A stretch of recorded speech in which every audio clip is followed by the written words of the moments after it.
Assalamualaikum warahmatullahi wabarakatuh. Innal hamdalillah nahmaduhu wa nasta'inuhu wa nastaghfiruh wa na'udzu billahi min shururi anfusina wa min sayyiati a'malina. May yahdihillahu fala mudhillalah wa may yudlil fala hadiyalah. Allahumma shalli ala nabiyyina Muhammad wa ala alihi wa sahbihi ajma'in, amma ba'du. Sama-sama kita bersyukur pada Allah Subhanahu wa taala atas segala limpahan rahmat dan inayah untuk kita semua. Bersalawat pada nabi kita Nabi Muhammad sallallahu alaihi wasallam, pada seluruh ahli keluarganya, para sahabatnya, dan juga pada para keluarganya, insyaallah sampai kepada kita umatnya yang senantiasa istiqomah menjalankan segala sunnah dan perintahnya. Ibu guru dan bapak kepala sekolah yang saya muliakan, alhamdulillah sama-sama kita telah membaca dan mendengarkan bacaan surat Al-Haqqah, surat yang ke-69. Walaupun yang baca dan mendengarkan sama-sama mendapatkan pahala dari Allah Subhanahu wa taala, tapi yang tidak membaca pahalanya berkurang karena cuma dengerin doang. Jadi kalau yang baca dapat pahala baca, giliran yang lain baca dapat pahala dengerin. Yang nggak baca pahalanya lebih sedikit dibandingkan yang baca dan juga mendengarkan. Jadi sebaiknya besok-besok kalau kita baca Quran semuanya baca, nggak apa-apa diulang lagi, supaya pahalanya rata gitu. Artinya bukan hanya cuma sekedar pahala mendengarkan, tapi juga dapat pahala membaca.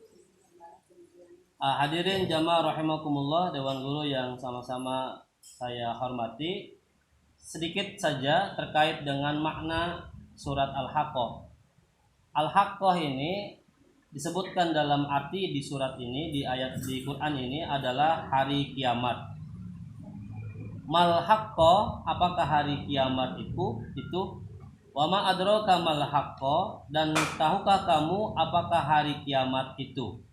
Jadi kenapa Allah Subhanahu wa taala mengulang sampai 3 kali menanyakan kepada kita apakah hari kiamat itu? Harus kita cermati ketika kita bertanya kepada orang atau ingin memberitahu orang, kalau sudah sampai penegasannya berkali-kali, berarti kejadian itu sangat penting dan harus menjadi perhatian utama. Al-Haqqah, hari kiamat. Mal haqqah, apakah hari kiamat itu? Wa ma adraka mal haqqah, dan tahukah kamu apakah hari kiamat itu? Jadi kita diminta oleh Allah untuk memperhatikan hari kiamat. Sebetulnya titik pesannya bukan hanya kita diinginkan oleh Allah itu tahu peristiwa kiamat, tapi yang menyertai sebelum dan sesudahnya. Apa itu yang menyertai sebelumnya? Ketika kiamat itu adalah peristiwa dahsyat, peristiwa yang menggetarkan hati, peristiwa yang terjadi huru-hara, peristiwa yang menghancurkan planet bumi kita dari berbagai arah, dari arah laut, dari arah gunung, dari arah langit, maka tidak mungkin ada yang masih hidup dari jenis makhluk yang tinggal di muka bumi ini ketika terjadi kiamat. Kita tidak menceritakan bagaimana dahsyatnya peristiwa itu. Saking dahsyatnya bahkan ada perempuan yang masih hamil pada saat itu terjadi kiamat, maka akan dengan sendirinya melahirkan.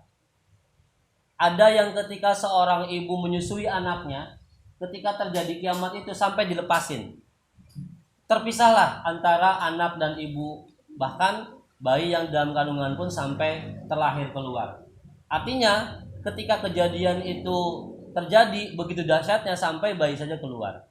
Nah, apa peristiwa yang menyertai sebelumnya? Artinya jamaah sekalian, ketika kita masih hidup di sini, maka pantas Allah Subhanahu wa taala berfirman dalam firman-Nya itu, ya ayyuhalladzina amanu, wahai orang-orang yang beriman, wattaqullah, takwalah kepada Allah. wal tanzur nafsum ma qaddamat lighad. Dan perhatikan apa yang engkau siapkan untuk masa depanmu atau hari esokmu. Jadi kalau hari itu terlewat 1 detik, sudah menjadi masa lalu, tidak akan pernah bisa diulang. Dan 1 menit ke depan, walaupun 1 menit, walaupun 1 detik, itu menjadi masa depan. Persiapkan.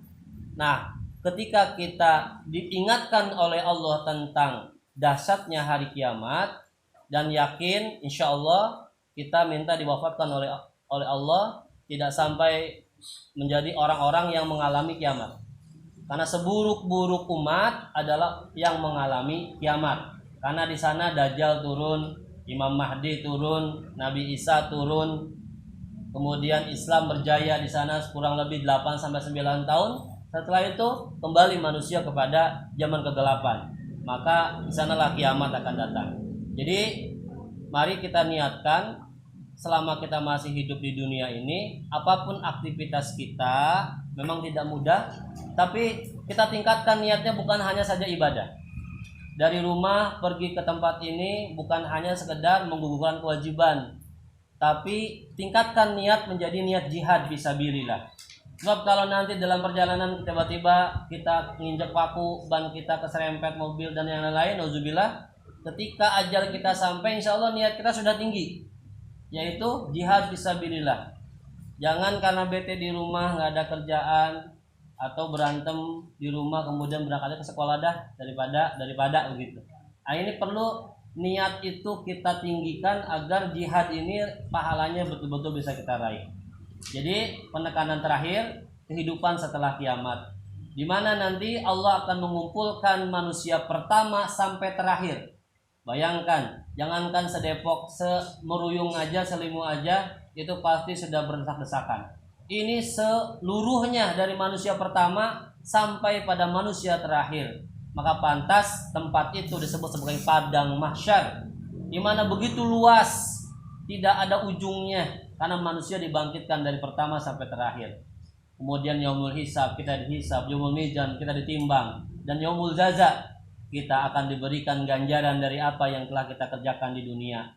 Maka yang terakhir adalah yaumul akhir, hari di mana tidak ada akhirnya, yang hidup di neraka abadan fiha khalidina fiha, yang ada di surga abadan khalidina fiha. Tapi alangkah baiknya, alangkah maha kasih sayangnya Allah kepada kita, orang-orang yang beriman walaupun sedikit saja ada di hatinya iman, di ujung-ujungnya nanti akan dimasukkan ke dalam surga setelah dosa-dosanya selesai dicuci di neraka. Maka dalam sebuah hadis, ada orang yang masuk ke surga itu terakhir kali, paling buncit. Ketika dia keluar dari neraka baru selangkah 2 langkah, dia mikir, jangan-jangan di surga udah penuh.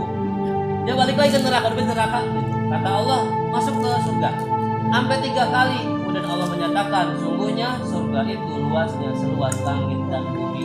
Akhirnya dia masuk ke surga, cumanan di jidatnya ada tempel mantan neraka. Itu orang-orang surga lihat, mampir dulu ya di neraka, itu ketahuan karena ada tandanya di jidatnya. Itu saja, mudah-mudahan bisa bermanfaat. Terima kasih. Assalamualaikum warahmatullahi wabarakatuh.